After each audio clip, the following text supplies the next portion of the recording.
अच्छा आप देखो सेकंड इक्वेशन ऑफ मोशन में मैंने ट्यूशन में भी बताया था। सही है। सेकंड इक्वेशन ऑफ मोशन की डेफिनेशन क्या है? The second equation of motion determines the distance during a time interval which the initial velocity in which the initial velocity is known. सही है। तो सेकंड इक्वेशन ऑफ मोशन तब इस्तेमाल होती है जब हमें टाइम इंटरवल के साथ इनिशियल वेलोसिटी दी हुई हो सिर्फ, और हमें क्या मालूम करना हो? डिस्टेंस। तो हाँ, हम ऐसे समझ सकते हैं जब हमें इनिशियल वेलोसिटी दी हुई हो, वी आई दिया हुआ हो, और हमें दिया हुआ हो टाइम इंटरवल, तो ये वाला फॉर्मूला लगेगा। सही है। ये पूरी डेफिनेशन हो गई। अब हमें पता है we know that average velocity is equal to V F plus V I upon two. हमें पता है कि average velocity V F plus V I upon two की होती है। एवरेज कैसे निकालते हैं?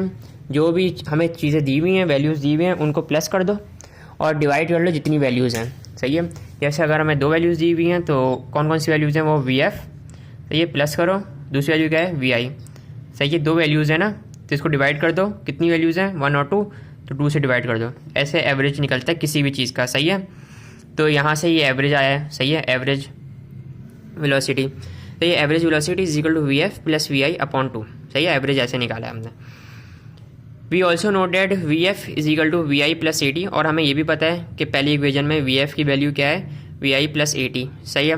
तो हमने इस वाले इक्वेशन में, इसको इक्वेशन 1 कह दिया था हमने, इस इक्वेशन में हमने वी एफ की जगह रख दिया ये पूरा V I plus A T. सही है। तो हमने ये लिखा, so substitute the value of V F in equation 1। सही, सब्सटीट्यूट कर दो, मतलब इसकी जगह रख दो। अब ये क्या है?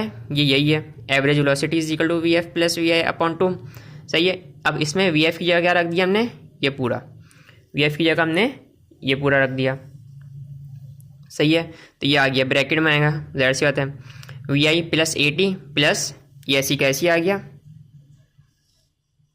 और टू भी ऐसी का ऐसी आ गया। सही है। तो ये हमारे पास आ गया। अब ब्रैकेट खोल देंगे तो ये ऐसे फॉर्म में चले जाएगा। सही है। ब्रैकेट खोल दिया हमने, वहाँ से ब्रैकेट खोला, यहाँ पर आ गया, ब्रैकेट खुल गया, बाकी सब ऐसी कैसी आ गया। ठीक है। वी है वेलोसिटी एवरेज। सही है।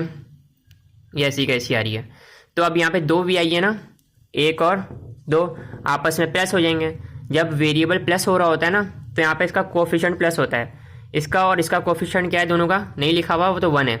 इसका कोफिशिएंट भी 1 है, इसका कोफिशिएंट भी 1 है, तो 1 + 1 2 वी आई ए का हो गया। सही है। 2 V I plus A T ऐसी का ऐसी आ गया, 2 ऐसी का ऐसी आ गया।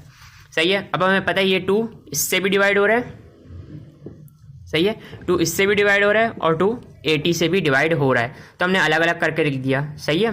अलग अलग करके लिखने से कोई फ़र्क नहीं पड़ता, तो अब हमने अलग अलग करके लिख दिया। इसके भी 2 वी आई ऐसी आ गया, अपॉन में 2 ऐसी आ गया, और 80 ऐसी आ गया, और 2 अपॉन में इसका ऐसी का ऐसी आ गया। अब हमने इसको काट दिया, 2 से 2 कट गया, सेम कट जाते हैं। सही है। डिवीजन में यहाँ पे वी आई बचा, ये नहीं कट सकता था, इसको ऐसे उतार दिया। सही है। अब यहाँ पर आ जाओ, ये ऐसी का ऐसी, अब ये 2 डिवीजन में ना। सही है।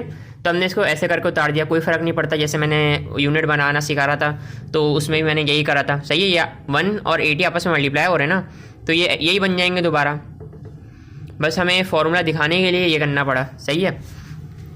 तो इसका इतना मसला नहीं है। अब हमें पता है कि v किसके बराबर है? s अपॉन टी है।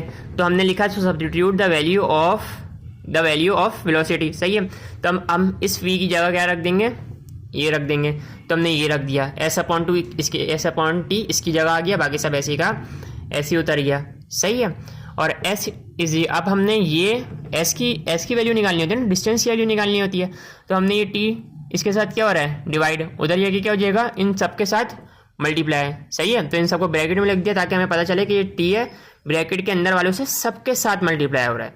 सही है। अब ये ब्रैकेट खोलेंगे तो एस वी आई से मल्टीप्लाई, तो टी वी आई से मल्टीप्लाई होगा, तो ये वी आई टी हो जाएगा, और 1 अपॉन 2 ऐसी का ऐसी आ जाएगा, और टी इन सब से मल्टीप्लाई होगा तो टी के ऊपर स्क्वायर आ जाएगा। बेसिस सेम होती है, पावर प्लस हो जाती है।